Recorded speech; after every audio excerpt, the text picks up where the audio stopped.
ColoradoSavvySeniors.com is for boomers and seniors looking to live life to the fullest. Need a new adventure to add to your bucket list? Want to be inspired by folks doing extraordinary things after turning 50? Looking for businesses you can trust? Find it all at ColoradoSavvySeniors.com. In U.S. Denver, you can talk with your mouth full. Interrupt at any time. You can talk with both elbows on the table. But we got one rule. You can only call once a week. This is Peter Boyles on News Talk 710 KNUS. Here we go. Second hour, and it's just flying by. I have as a theory about talk radio, and it's called the last show. And you do off-air, on-air, and on-air, off-air, and then we all hit the bricks because the game's over. I am sitting with some of the all-timers. First of all, good morning, everyone. It's a Thursday, December the 18th, 2014. I'm Peter Boyle, 710 KNUS and 710 KNUS Weather Center. Weather on a Thursday. It's going to be 40 degrees for a high today, 45 Friday, 47 Saturday, 48 Sunday. Weather brought to you by 1-800-SOLAR-USA, dedicated to reducing your energy dependency, your energy bill, 1-800-SOLAR-USA.net. Tomorrow on the radio show, because the Ramsey case is not a whodunit to me, but tomorrow, whodunit? Love, Spies, and Cyanide, the true story of a Colorado murder mystery from the reporter who covered it, a guy named R.K. Pierce. For those of you who remember how Professor Thomas Rhea, a professor of history at CU, disappears, never to be found, and his lover, who ends up in the state facility for the insane, and Pierce believes she was murdered. And we'll do that tomorrow here on 710 KNUS. This one is a story that, for years and years and years at dinner parties or get-togethers or something, somebody always comes up to me and says, who killed that little girl? And the little girl, of course, was JonBenet Ramsey. And we go back to the night of December 25, 26 of 1996, and JonBenet would be 24 years of age today. Her life was taken, and two people who are remarkable, Fleet and Priscilla White, and they have maintained silence for, forever. And they have, I think, out of frustration, particularly out of Charlie Brennan's great work where he gets to see some of that grand jury that wanted to indict the two of them, John and Patsy, they're beginning to speak. And who do they choose to speak to? The man, Alan Pendergast from Westward, who, over 30 years that I've known Alan, give or take probably more, I don't think there's a better investigative reporter, and he's a dear friend. We every once will go eat lunch together and tell stories. And actually, the last time we were at lunch, I think we were talking about the Whites. And so he did a story that came down at Westward. And you go to our website, 710knus.com, and click right over into Alan's story entitled JonBenet Ramsey, How the Investigation Got Derailed and Why It Still Matters, and the mystery selfie of the guest last night at the Salem party. What does it mean? The future of Denver radio.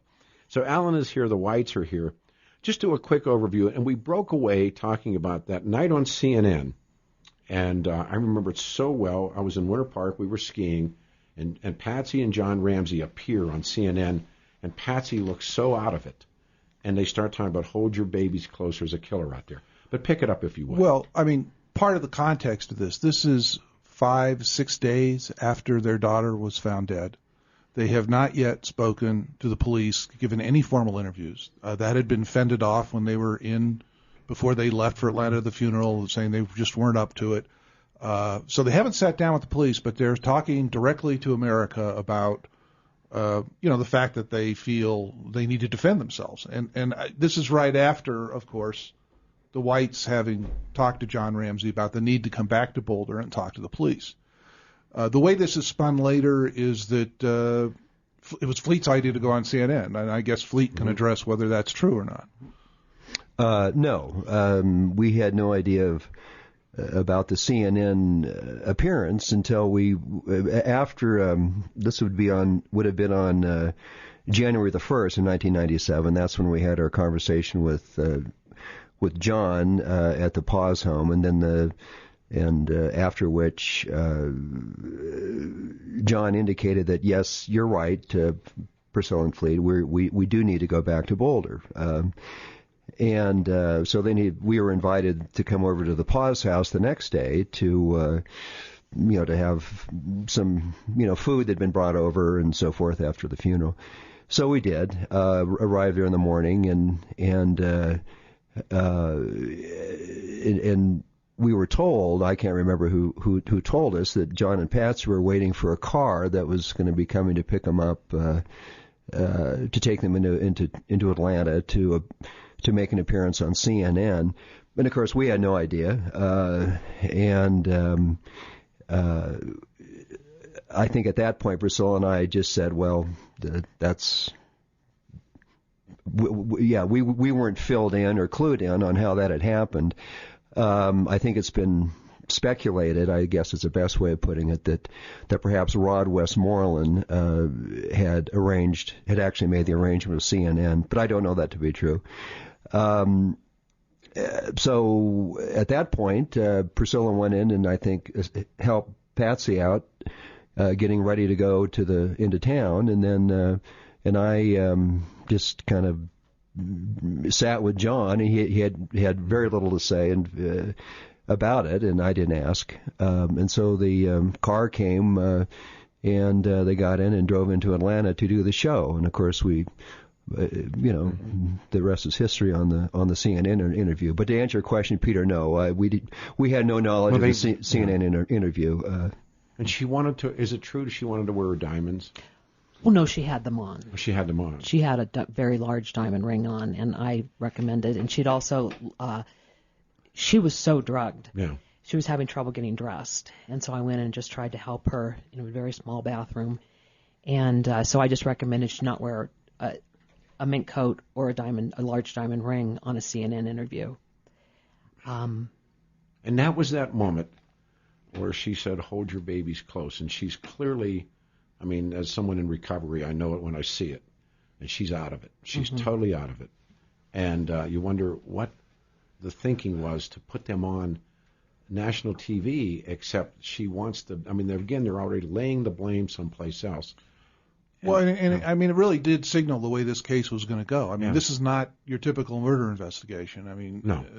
Imagine a similar press conference with Mark Kloss. No.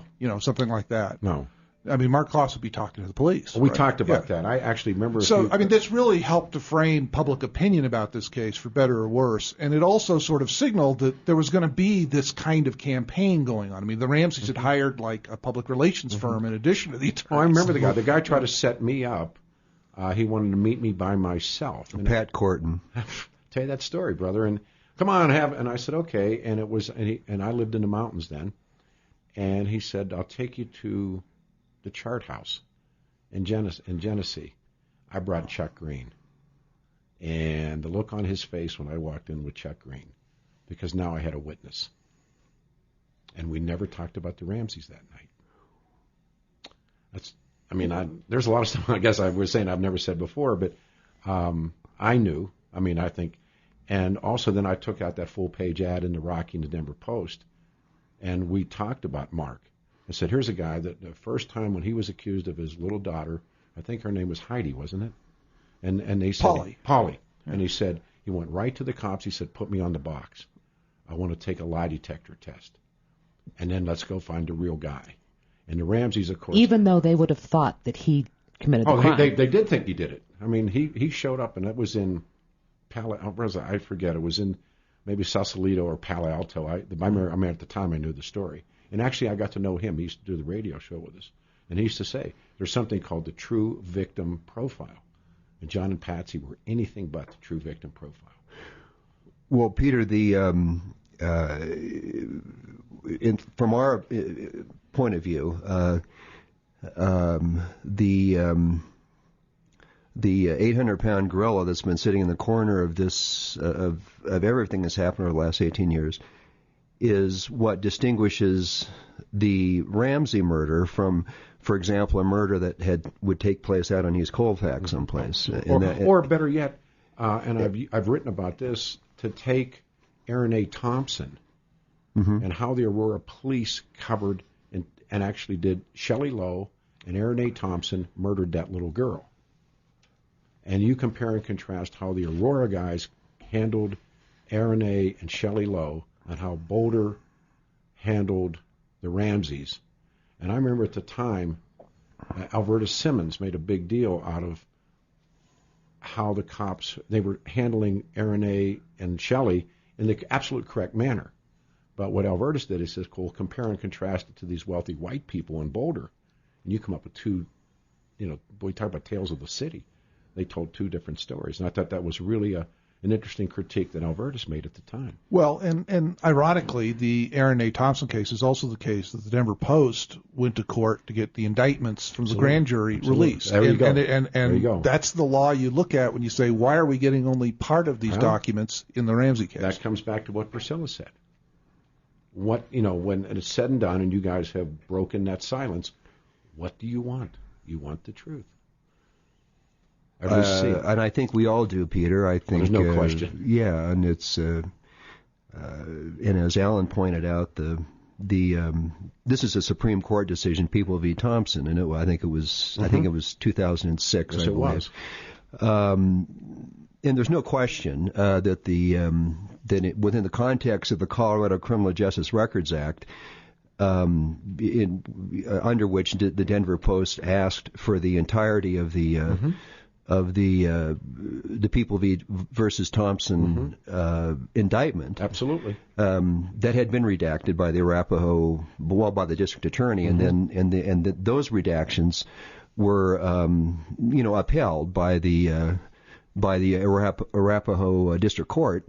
Anyway, the Denver Post took it, on a original proceeding, took it straight to the Supreme Court, and the Supreme Court clearly said that as an official action within the Colorado Criminal Justice Records Act, that indictment must be disclosed in its entirety, with the only exception being the redaction of the name or the identifying information regarding an alleged victim of sexual assault. There's no question about it, and of course that was the basis that Priscilla and I, among some other issues, brought an action against the district attorney just earlier this year, asking for the remainder of the indictments that had not been released in the litigation last fall. But here's my opinion. When we saw the truth of Aaron A. and Shelley, these were not powerful people. They didn't have any cover-ups involved in it.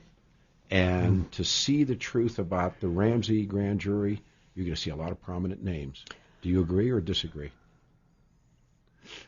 I don't want to put you on the spot. I mean, I guaranteed myself I wouldn't do that to either one of you, but I think there'll be what was that question? Well, again? I think there'll Peter, be a lot of when we saw the truth about Aaron and Shelley, but they're not juiced into, they're not powerful people. They didn't have hot dog, or they did have one prominent attorney, but they didn't have. They weren't chief executive officers of a Lockheed-owned subsidiary. Bingo. That was at the time worth around $200 million. Bingo. And the Denver Post was so interested in getting that information. Thank you. But they're not so interested in finding out about the John Benet Ramsey grand jury. I mean, that to me was part of what was so interesting about meeting the Whites was they were going to court over this action. They had gone to the city council about getting some other records. By the way, out of their own pocket, too. Yeah. And if you tried to find coverage of this up in Boulder, good luck. I mean, the Daily Camera or Denver or the Denver Post. Yeah. Nobody was writing about this. No. So that was one reason that we ended up spending some time together. Was there seemed to be sort of a media blackout on these folks. There's no question. I mean, even in when the height of this, there were media sides. I remember it so well. Channel 9 was the biggest offender of any of this. The Ramsey Mountain News, Lisa Levitt Reichman, was the second biggest offender. But there were people at Channel 4. When John and Patsy did that staged press conference, and they brought in these were Patsy's, I guess, best and brightest reporters, when Paula Woodward got to ask that. And by the way, you had to make a condition you would not ask about the investigation of the murdered little girl. And at the point I said, what are you going to talk to Patsy about, the Euro? I mean, what is it that you were? And they took a hotel room, they staged it, they took the furniture out, they brought in lights, they had security, so nobody would crash it. And well, Peter, the Boulder and Denver press, certainly the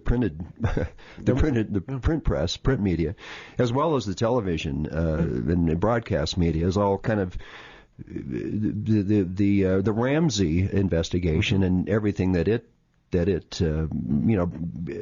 brought along had a very, very large influence on the evolution of media here they were, I mean, up to this day, and and largely as a result of a lot of that in our opinion we can explain why there was a media blackout after.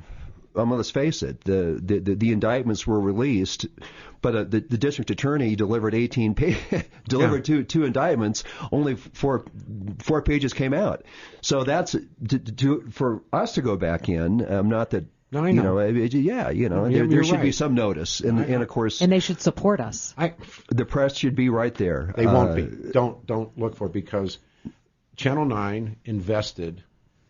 Since Jump Street, they've invested in the innocence of the Ramseys, the so-called Ramsey Mountain News. As did the Boulder Daily Camera. I agree with you. Yeah. And there were selected people that were they were simply butt boys for John and Patsy.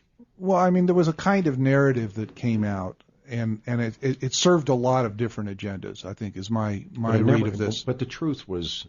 The truth was not part of it. What it was a convenient story that starts with Alex Hunter showing up saying, we don't have enough evidence to indict, and he pockets what the grand jury did, and that doesn't come out for 15 years. Yep. Then Mary Lacey comes out and says, essentially, we believe there's an intruder. Horrible. We're going to base our investigation around this phantom DNA.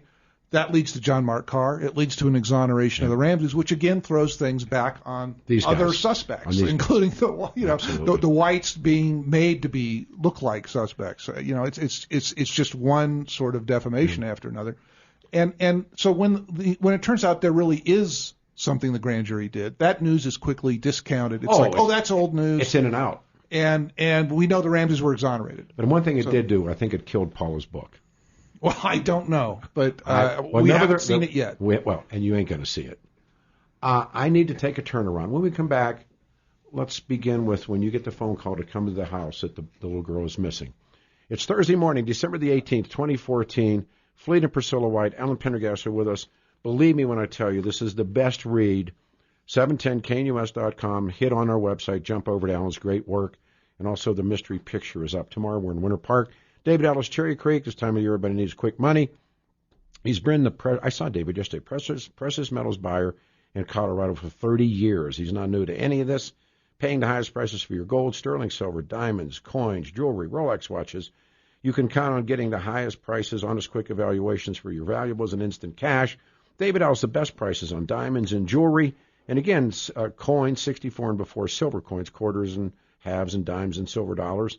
Sterling silver, flatware, coins, hollowware, bullion, Franklin Mint items, platinum rings, bracelets, pendants, brooches, gold 14, 10 karat, 18, 21, 22, 24, earrings, broken chains, scrap gold, dental, all the stuff, gold coins, U.S. and foreign, old watches, Rolex watches. Bring in all your items. Some people might think that some items are not valuable enough. Bring them in. I saw David yesterday buy a silver chain, pay a lot of money for it. Free evaluations, the knowledge and experience to evaluate everything that they can find. These are the guys. They'll be there 6 days a week. David's there Monday, and he's there Monday through Saturday, 8:30 in the morning till 6 o'clock at night. No obligation. It's private. It's confidential. Come to the office. Ask for David. 2640 East 3rd Avenue, 3rd in Clayton and Cherry Creek. Green awnings on the building, bronze statue in the side yard. 6 days a week. The man is there in Cherry Creek. Crowded highways for your drive? Fortunately, not a lot of problems. This report brought to you by the Exergen Temporal Scanner Thermometer. Driving in from Lakewood eastbound 6th Avenue, heavy from Kipling over to I-25. Recovering there from a couple of earlier problems. Ongoing construction westbound I-70 at 30 seconds, heavy back to Ward Road. Slow down southbound I-25 at Thornton Northland downtown. Southbound 225 jammed into the Tech Center. Delays across 270, pretty typical. Crash northbound Wadsworth approaching Jewel. With the Exergen Temporal Scanner Thermometer, you can now take your sleeping child's temperature with just a scan across the forehead. Pick one up at your local club, warehouse, or the fine retailers today. I'm Susan Phelan, 710 KNUS First Alert Traffic. Kelly's Heroes List would like to recognize Arapahoe Properties and Affinity Electric, two terrific Colorado companies and certified heroes that give back to our community. Your business can become a member of Kelly's Heroes List and receive 6 on-air interviews with me on KNUS just by signing up to become a member. Less than $400 a month. It's a unique investment, and it pays for itself and helps the community. Learn how to become a member of Kelly's Heroes List. Go to khlist.com. That's khlist.com.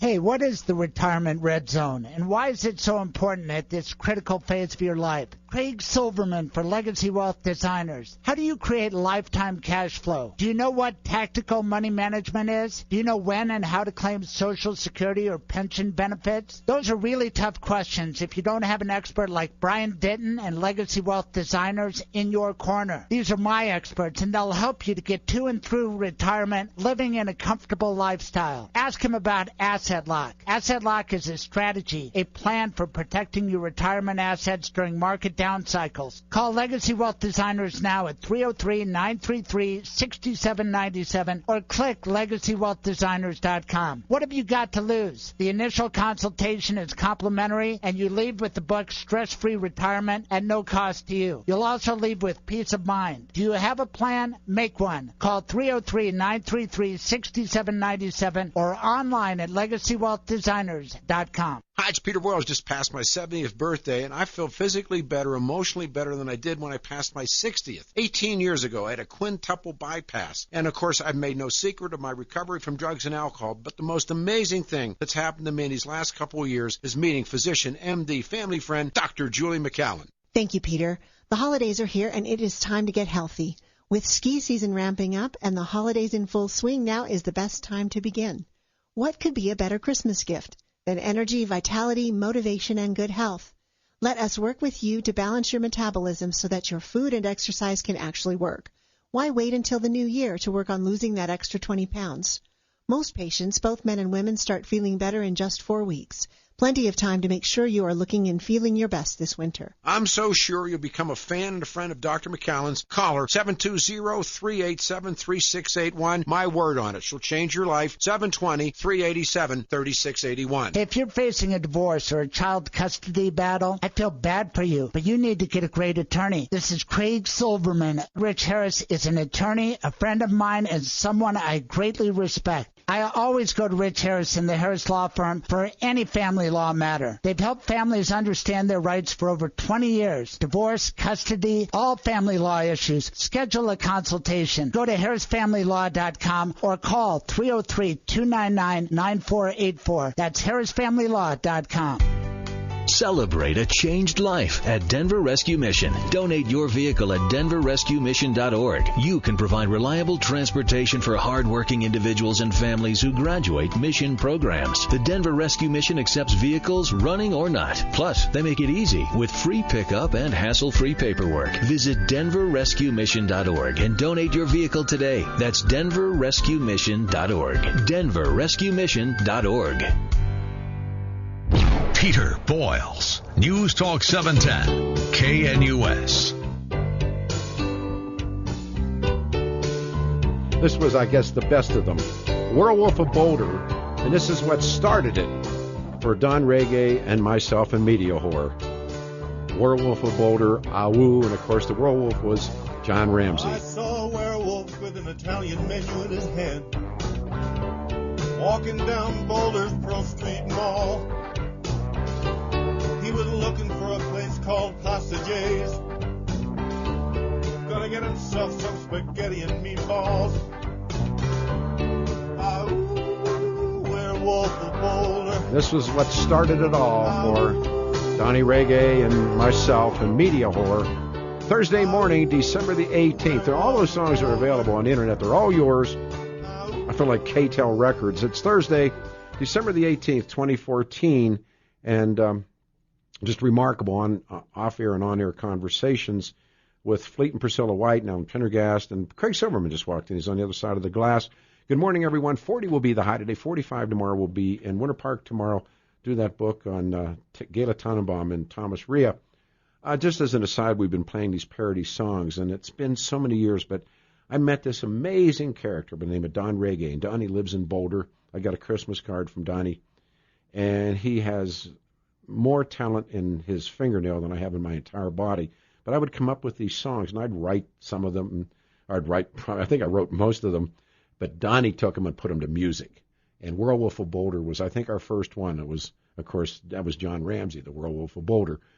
It is, let me just back this out again for people who are just joining us.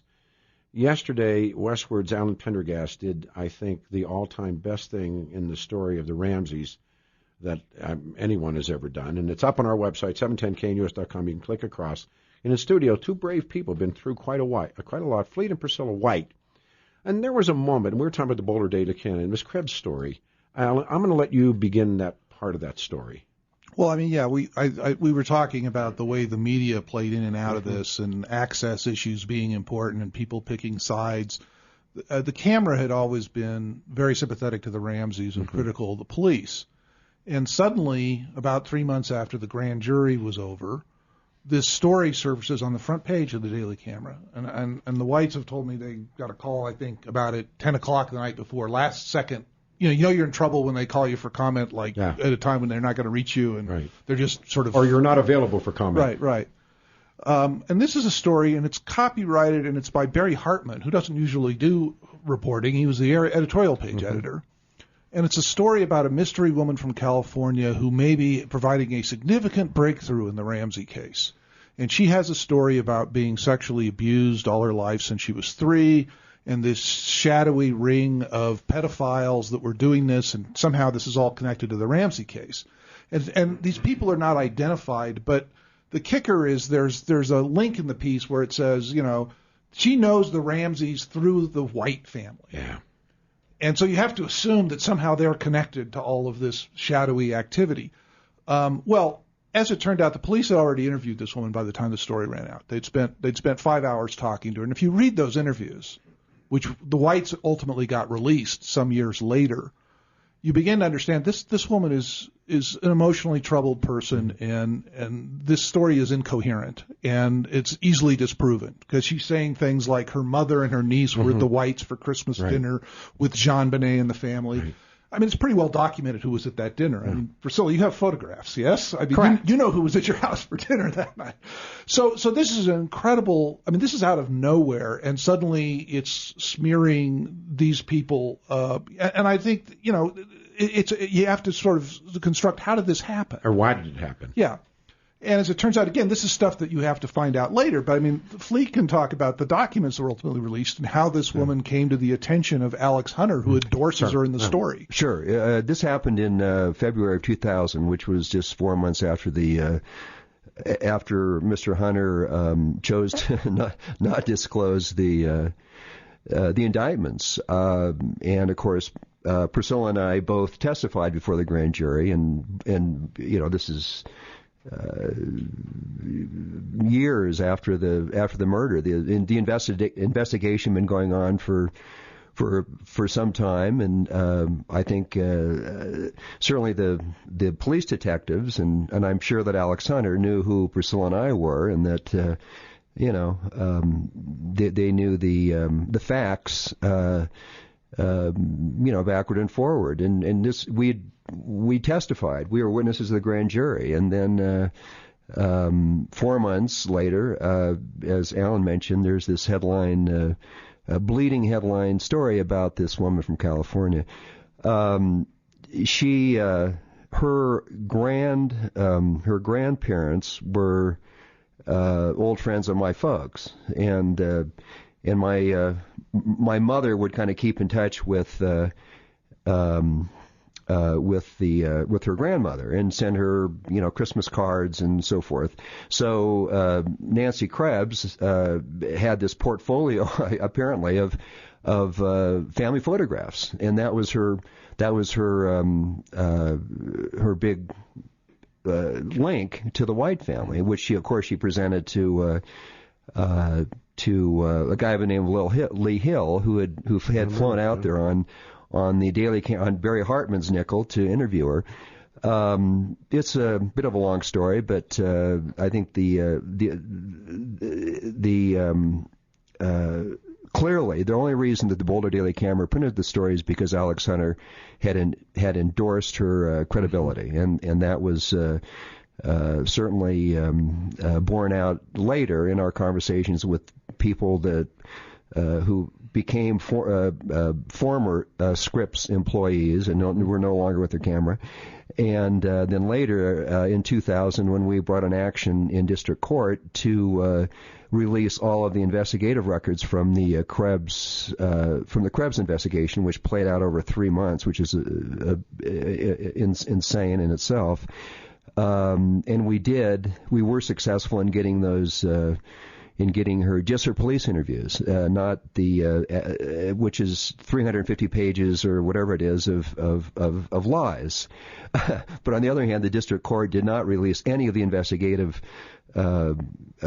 information in order to offset the lies. So the internet went wild with all these lies and no offsetting information, and so as recently as just this spring, we brought another action in Boulder District Court to obtain the investigative records from the Krebs fiasco, and uniformly the Boulder Police Department and the district attorney, certainly Stan Garnett, have opposed the release of those investigative records, which makes us want them all the more, I guess is the way of putting it. Well, and also what was important to us at the time, what we noticed is that the timing of this story coming out, I believe that they knew about her for a long time. Sure. But all of a sudden it comes out the day that Schiller's movie is. Yeah.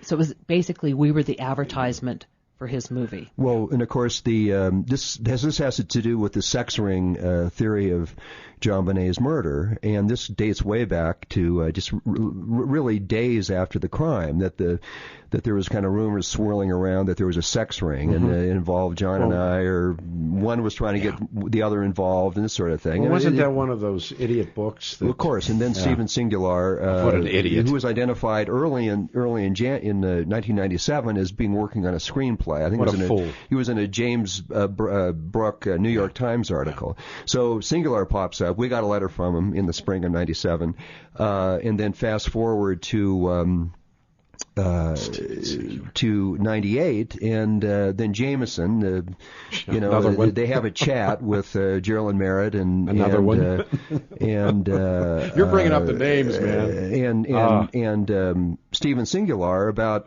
this handing the body back through the door. Well, yeah, basically, I mean, it was all about the internet pornography and so forth. So, and then of course they talked about myself and my daughter, and it so we knew that there was going to be maybe a rough road ahead on that one, but after the grand jury we thought, well, maybe it'll slow down, but of course in the middle of the grand jury we got the Schiller book, which promoted Singular, and then of course that was in February of 1999, and then in June of 1999, Singular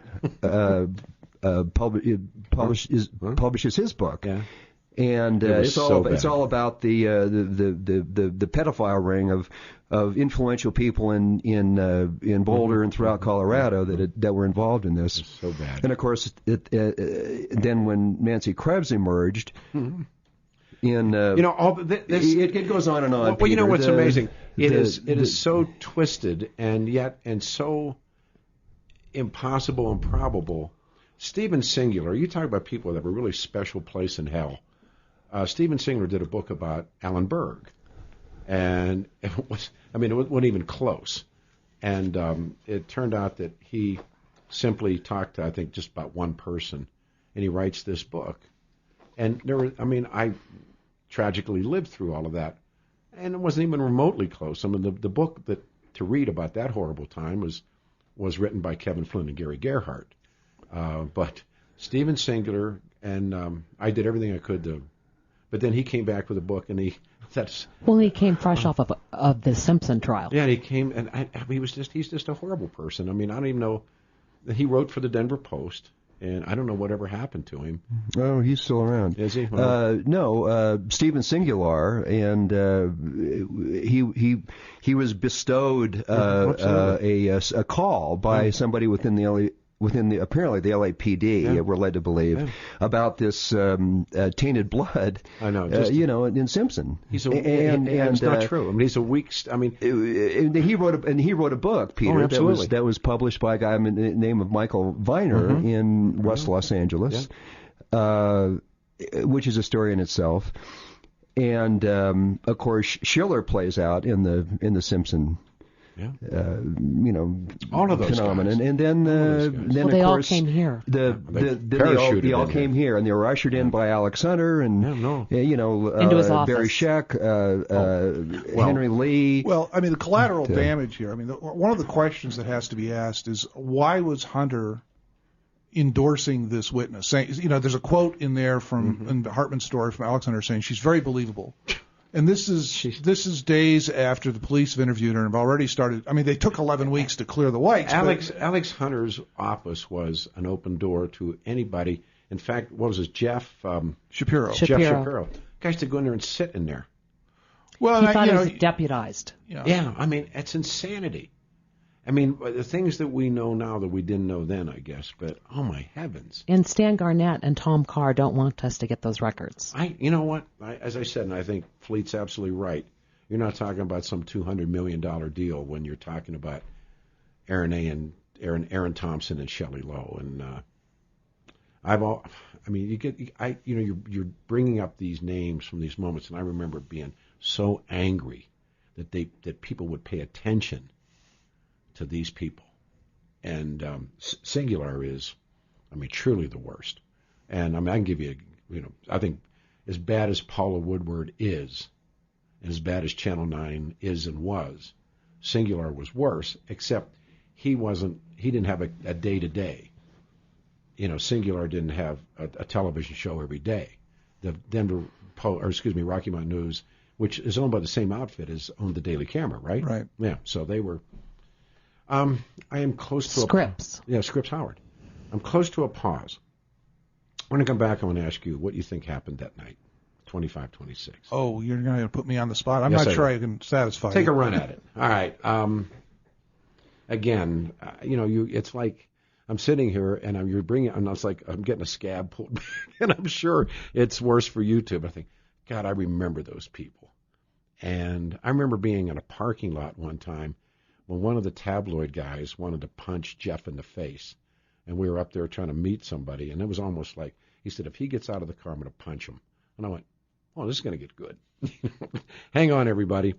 66% of people who need a colonoscopy never get one. Colon cancer, number 2 cause of death. Colon cancer, 100% curable if found early enough. So, again, you got to do this. Colon cancer ranked number 2 in cancer death because you're avoiding a colonoscopy. While you're there, get the heart scan. Front range preventive imaging, no excuses. A virtual colonoscopy at front range requires no sedation, no needles, takes less than 30 minutes. Recent studies have shown virtual colonoscopies find more cancers than conventional or optical colonoscopies. Many insurance companies are now covering the cost of this. Front Range, the most experienced facility in Colorado, run by some great physicians. They're in Boulder. Write the number down. Write it down this time, 303-443-7226.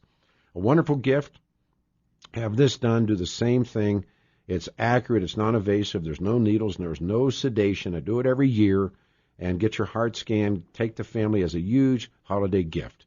Good Christmas present. 303-443-7226. 303-443-7226. One accident in the drive, it is working off the highways. This report brought to you by the Oxygen Temporal Scanner Thermometer. One accident in the drive, working on Hamden, just east of Santa Fe. Driving in from Lakewood, eastbound 6th Avenue looks better. Had a couple of earlier accidents. Traffic drags from Sheridan over to I-25.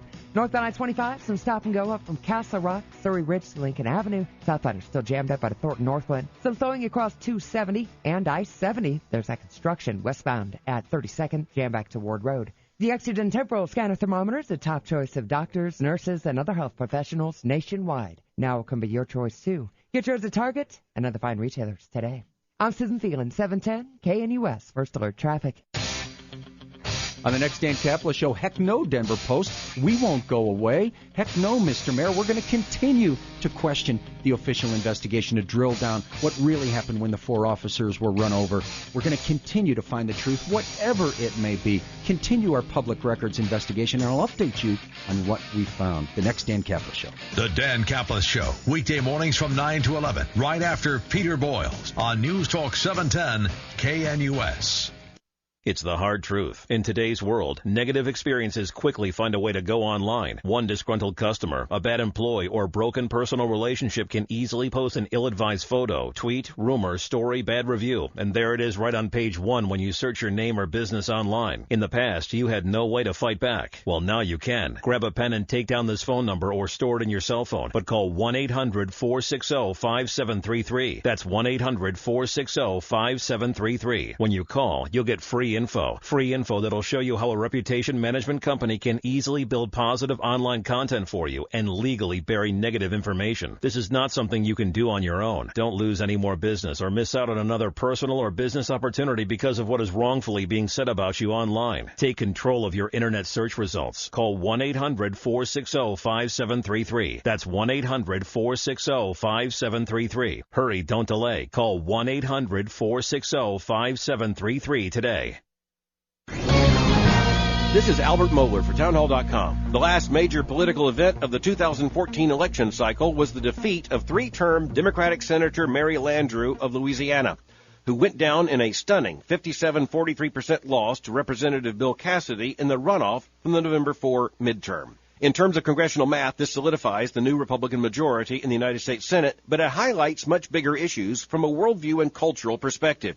Nate Cohn says it well in the New York Times, quote, as Mary Landrieu lost re-election in Saturday's runoff election, the Republicans vanquished the last vestige of Democratic strength in the once solidly Democratic Deep South. In a region stretching from the high plains of Texas to the Atlantic coast of the Carolinas, Republicans control not only every Senate seat, but every governor's mansion and every state legislative body, end quote. As Cohen said, it marks a huge political and worldview shift, driven, he acknowledged, by the secular agenda of the Democratic Party. I'm Albert Mohler. Thanks for listening to this. Compton Dandale reminds you that back-to-school time is exciting for all kids. Seeing friends and getting back into the routine is fun. Kids aren't the only ones who have to renew their back-to-school routine. Drivers have to relearn that mornings and afternoons will see streets crowded with kids and school buses. According to the National Highway Traffic Safety Administration, 20 school-aged kids die every year in school transportation-related crashes. Most are pedestrians. Compton Dandale says it's a good idea to have the youngest children escorted to school by an adult or at least an older child. It's also smart to practice the to and from school routine by walking the route with your child or loading and unloading from a school bus.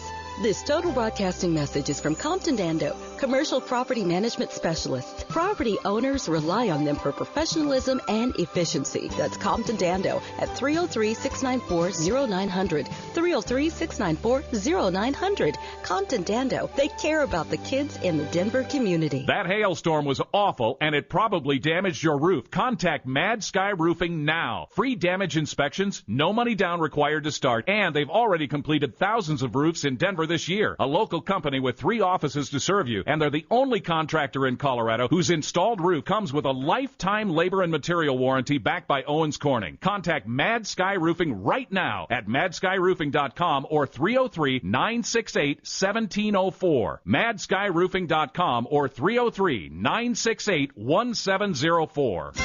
Get the best offer of the year right now on a new Mini Countryman. Finance for as low as 0.9% APR plus available credits up to $2,750. Visit miniusa.com/countryman offers for details. Find out more about the best offer of the year on a new Mini Cooper hardtop 2-door. Lease for $199 per month for 30 months with $3,044 due at signing, plus additional available credits up to $1,500. For more info, visit miniusa.com/Cooper offers. Want to learn how to trade trade and invest in the stock market? Tune in to Power Trading Radio right here on KNUS. Call the sponsor Online Trading Academy for an invite to a free half-day trading course. Call 866-816-1918. 866-816-1918. That's 866-816-1918 for an invitation to this free course. Learn how to trade like a pro. Listen to Power Trading Radio Saturday afternoons at 2 and Sunday mornings at 7 to learn more right here on 710 KNUS. 710 KNUS, 710KNUS.com, and on the KNUS app, available for iPhone, Android, and all major smartphones. The voice of the people. Peter Boyles on News Talk 710 KNUS. We should leave on with this one. Charlie and Philip and Lisa L. Reichman, Benny and Bertha and Sherry Keene Osborne. But can you recall This is the best. suck up of all? Don Reggae, Peter Boyles present Paula the Brown-Nosed Raven. All of the Ramsey lapdogs. Here we go, 710 KNUS, Denver's talk station. Good morning, Thursday, the 18th of December. And we got some follow-up ideas for after the first of the year to continue pushing for the truth on what happened, grand jury investigations. Fleet and Priscilla White, Alan Pendergast are with us. And I talked to Alan Samuel yesterday. We may do a remote next week. People talk about having guns and wanting guns and everything that people saw happen in this country this year, and that great line when seconds count, police are minutes away. Now comes Alan Samuel's firm and company, Machine Gun Tours, probably the most amazing gun store in the Front Range. It's on West Colfax Avenue. It's 12,550 West Colfax Avenue. It is between Sims and Youngfield on West Colfax. It's on the south side. There's a big Army truck outside, a bunch of big, tall apartment buildings, office buildings next to it. It is the most amazing gun store of its kind. It's open 7 days a week. And if you want to give the gift certificate for a handgun and a concealed carry class, that's a wonderful thing to do. But make sure everybody goes through the classes and does it right. If you don't know what you're looking for, go and see these guys, because they do. You can see them online. It's called Machine Gun Tours. You can you can sell, and we do this every year, shoot out breast cancer, where people shoot on full auto, and we give them money to fight breast cancer. But this is a good man. Alan Samuels is a competitive shooter, and it's 7 days a week right now. Maybe next week we'll do a remote out there. 12,550 West Colfax Avenue on Colfax between Sims and Youngfield. It's a must-see. Final couple of moments. Capital's coming up. Alan Pendergast is with us again. 710knus.com, and read. It's a lengthy piece, but it's probably, it is the best I've read. By the way, before I come, Fleet and Priscilla, do you think that Alan captures this story as well as anybody ever has? Oh, there's no comparison. Nothing's been written like this. There's not. Name one that's even close. None. Larry Schiller's book? Please. Yeah. I mean, John agreed. Patsy Ramsey's book? Come on. Agreed. Yeah. Yeah. $64,000 question. What happened that night? Well, I think one thing that I would suggest to people is to look at actually the James Kohler book, Foreign Faction, because the only way you're going to get at what really happened that night is to start, I guess, shredding away some of the mythology about this case. And one of the things that Kohler does, I think, very systematically is show why the intruder theory has a bunch of holes in it. I mean, I think the first thing you have to do is eliminate the idea that somebody came in through the basement window and did all these things that night. I agree. And I've never seen compelling evidence of an intruder. What evidence was cited has been, I think, pretty much debunked over the years, and Kohler does a good job of that. He was a chief investigator under Lacey, oddly enough, and his work was totally running at odds with where that office wanted to go with this. The next thing I think I would suggest is that you look at the evidence we do have, which has to do with the ransom note. And clearly there's been a lot of handwriting analysis done on that by various people, and there's a lot of conflicting opinions. But all that stuff's on the Internet. One can look at that stuff. One can look a little bit at the fiber evidence, which I think also may be stronger than people believe about where people were in that house and who, things that are hard to explain, like what fibers under that duct tape that was on that girl's mouth. And I think people can sort of draw some conclusion from that. I mean, I don't say that this would necessarily hold up in front of if it ever went to trial. I mean, as we know, that's a lot of water's gone under the bridge since then. But there's an awful lot of compelling information there, and it's almost encouraging in a way to find out, although under these circumstances, that the people on that grand jury who worked hard for over a year actually did think there was enough evidence to prosecute somebody. And they may not have known exactly who did what, but it would have been nice to see this get to trial, I think, in some fashion. Fleet, where we go next, and obviously we'll do it, all of us hopefully together. What next? Well, we are still very interested in of course, having the indictments. At least the papers that were delivered by Stan Garnett to the judge in October of 2013. As far as we're concerned, the statute and the law, People v. Thompson, is clear, and it should carry the day. Unfortunately, pro se litigants, especially in Boulder District Court, if it has anything to do with the Ramseys, are at a significant disadvantage, and we can attest to that due to what has been done to our attempts this year.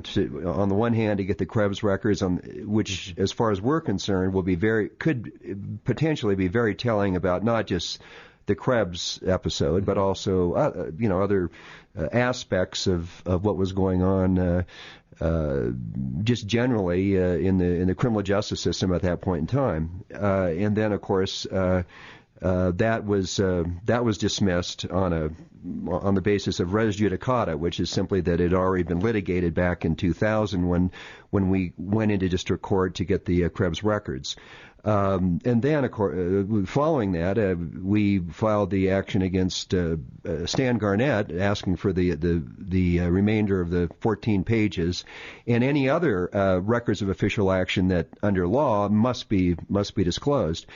And the same judge, by the way, who is the only judge on the Boulder District Court bench that can hear civil cases regarding the Ramseys, any Ramsey-related matter, because all the other ones were former district attorney staffers, and now because of that they can't hear a Ramsey civil case. In any event, the same judge dismissed our just a request for a show cause hearing under the Colorado Criminal Justice Records statutes. On the same basis of res judicata, because it had already been litigated when Brennan versus Garnett back in 2013. So we're, I guess, licking our wounds is the right way of putting it, but we haven't given up, and we're going to continue to try however we can to get the Krebs records and get the indictments and anything else we can we can get under Colorado law that will shed light on what happened to the investigation and hopefully what happened to John Bonet. Priscilla. So we thank KUNS and we thank Westward and both of you because we need some help. Well, we're here. This guy, Alan, you parked it, man. It was so good. Thanks a lot for having us. No, please. And I have something I need to do for you guys, and then after the first of the year, we'll start put some pressure on Stan Garnett and say, let's see the papers. Let's see the documents. You have to bypass a lot of media, as you have pointed out. But I think maybe well, hopefully they'll get with the program. Yeah, we'll see what happens, sir. We hope. Merry Christmas, you guys. Merry Christmas to you. Thanks, pal. You're the man. Thanks, Peter. Capitalist is next. Tomorrow morning, we're going to do that other. And it is, the Ramseys was never a whodunit. Tomorrow it's a whodunit. And the book is entitled Love, Spies, and Sinai, the true story of a Colorado murder mystery and a missing CU professor and this woman, Gayla Tannenbaum. See you tomorrow, you guys.